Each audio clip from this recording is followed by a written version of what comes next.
You ask Tiger to solve. This deals with linear equations with one unknown. The final result is y equals 44. Let's solve it step by step. Swap sides. Group all constants on the right side of the equation. Add 43 to both sides. Group like terms. Simplify the arithmetic.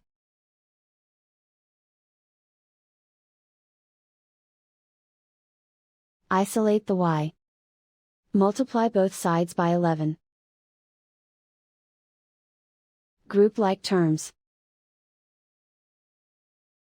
Multiply the coefficients. Simplify the fraction. Simplify the arithmetic. And so the final result is y equals 44.